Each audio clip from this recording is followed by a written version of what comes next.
The period in between World War I and World War II was one of military experimentation. The brutal nature of entrenched modern warfare left militaries in search of any possible weapon that could break through the lines of future stalemates. As tanks played a key role in bringing an end to the First World War, inventors began pondering how to make them more powerful and more mobile, and so the idea of giving them wings was born. The US, UK, and Japan all launched designs for flying tanks, and the Soviet Union even developed a working prototype.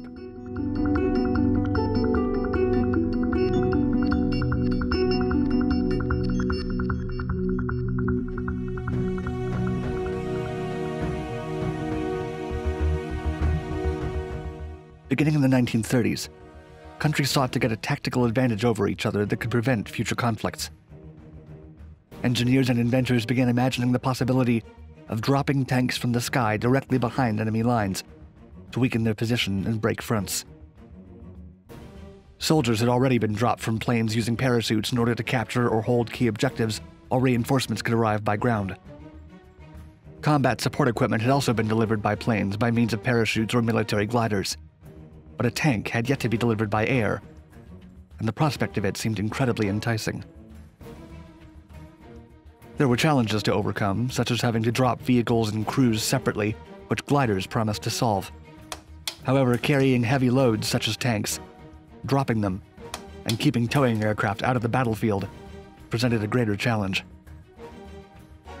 The goal of designing a winged tank was to solve all these issues, intimidate the enemy, and gain the advantageous ability to drop major forces into enemy-held territory.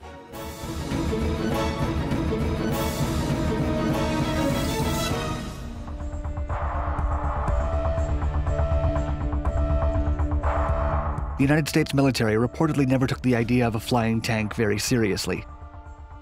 Yet an inventor and engineer from New Jersey, John Walter Christie, who developed a suspension system used in many of the World War II-era tanks, took on this challenging premise. He designed a self-propelled 4-ton tank with biplane wings and a rudder. As he shared with Modern Mechanics magazine in 1932, he believed, quote, "The flying tank is a machine to end war." His proposed M1932 had no turret, and its wings and rudder could be jettisoned after it landed. The tank was 7 meters, or 23 feet long, and counted on a 75mm gun with an engine boasting 750 horsepower needed for flight. It could run on track or road wheels, with conversion between the two taking approximately 10 minutes. The inventor claimed that it could speed up to 160 kilometers or 99 miles per hour on pavement. Yet the military rejected his project with no hesitation. The risks of putting the tank in operation were deemed too high. Maneuvering it would have been almost impossible. Enemy aircraft and ground forces would probably take it out before it even touched the ground. And if it made it into enemy territory without crashing upon landing, it would probably be destroyed rather quickly thanks to its light armor. Fitting it with thicker armor would have made it heavier, complicating flight. Christie told Modern Mechanics magazine that, quote, "Knowledge of its existence and possession will be a greater guarantee of peace than all the treaties that human ingenuity can concoct. A flock of flying tanks set loose upon an enemy, and any war is brought to an abrupt finish."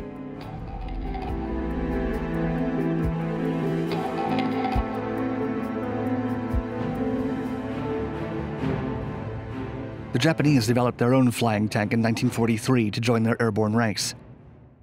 The Imperial Japanese Army had no real heavy support for their airborne infantry, other than the mountain guns that the small glider Kokusai Ku-8 could carry. The Army envisioned that a flying light tank would have the mobility and firepower to provide enhanced support against enemy armor.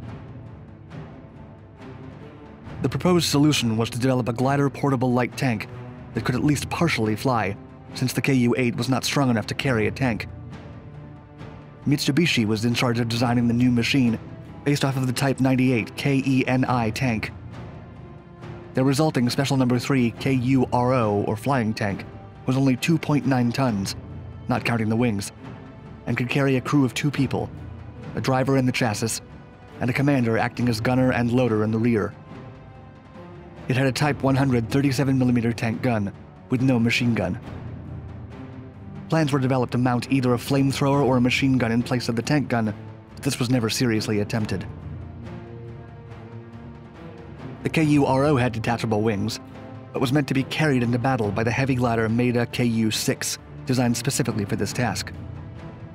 Aboard the aircraft, the KURO's extended wingspan measured 22 meters and weighed a total of 4.2 tons. Alternatively, it could be carried by the Kokusai KU-7 or KU-8, or towed by the Mitsubishi Ki-21 bomber. Engineers never managed to get the tracks of the tank to match the speed of the Ki-21, so instead they made detachable skis for small gliders so that they could tow the tank, which could be quickly assembled or disassembled. The intention was to have the tank detach its wings on its way down to the battlefield. The project never saw the light of day, however, as technical difficulties with maneuverability and the country's entry into World War II as a naval-focused conflict saw its end in 1945. While the Japanese flying tank was never used, the transport gliders developed for the project were used in the Philippines in 1944. The British effort came from aeronautical engineer L.E. Baines, who designed a carrier wing glider, which amounted to a large set of wings with no tail and very little body to carry a tank.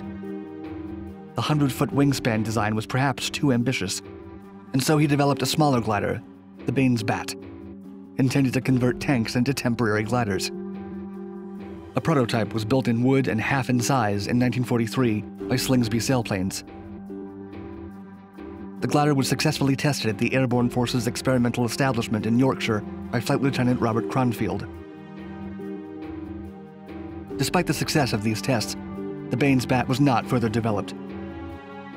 The British did not have a tank that could fit and be carried by the intended model. It was impractical to retrieve the wings from the battlefield after use, and developing heavy gliders that could carry tanks in their fuselage seemed like a more practical option.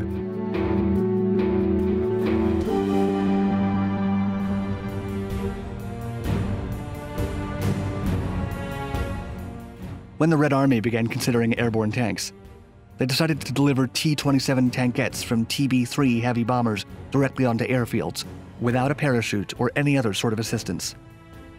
The drop method was very unsuccessful. Their continued 1930s efforts saw parachuted tanks or tanks dropped into shallow waters. Neither method was any better. Not only were these dropped tanks too severely damaged, they could not carry a crew inside and place the valuable TB-3 aircraft at risk. The methods were slightly improved by the start of World War II, and for the 1940 occupation of Romanian Bessarabia and northern Bukovina, the USSR dropped T-37A tanks to the Vyazma region. With the gears in neutral so that they could roll to a stop, some of these tanks were successfully dropped from a short height to the ground. An alternative, more radical idea considered by the Soviets was to create their own winged tank. The first proposal came in 1933 from designer Aram Rafaelians, whose design took the light BT-2 as a base. It would be carried by a glider with a rudder in the rear. The design was promising, prompting the People's Commissar for Defense of the USSR, Clement Voroshilov, to say, quote, "A flying tank is technically feasible, but it takes a very long time to get positive results." The next Soviet attempt at a flying tank, and possibly one of the most successful, came in December of 1941 when the Soviet Air Force asked aircraft designer Oleg Antonov, who would achieve a high degree of success in the future, to design a flying tank.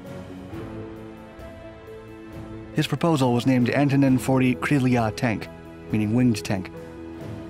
He planned on installing biplane wings and a double tail made of cloth and wood on a T-60 light tank.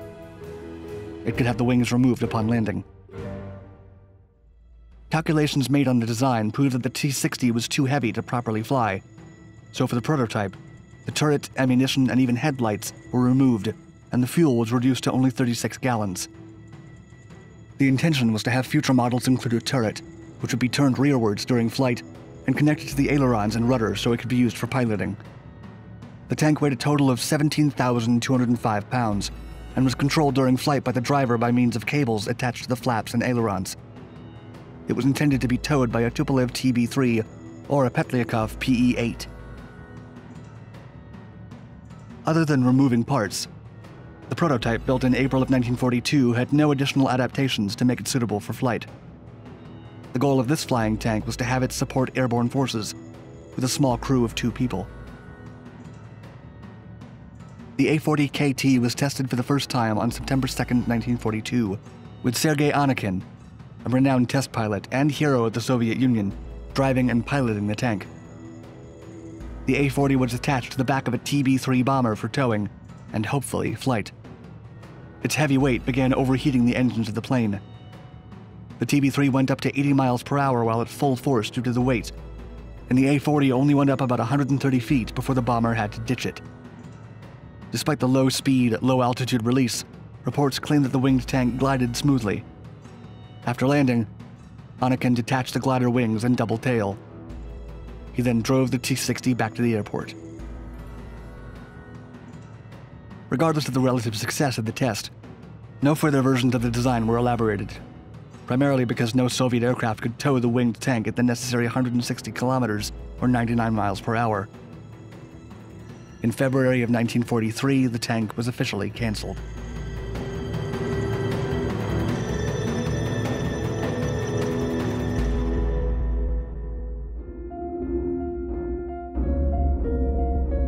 These four nations, perhaps misguidedly, attempted to combine aircraft and tanks to create a superior war machine.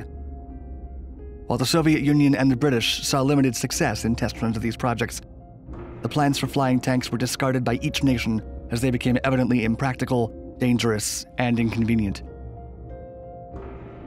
The dream of carrying tanks by air lived on, however, and the US later developed drop methods for low-level extraction that could deliver tanks from the sky to the ground, while the Soviet Union introduced a paradrop method for the BMD-1 amphibious fighting vehicle in the 1970s.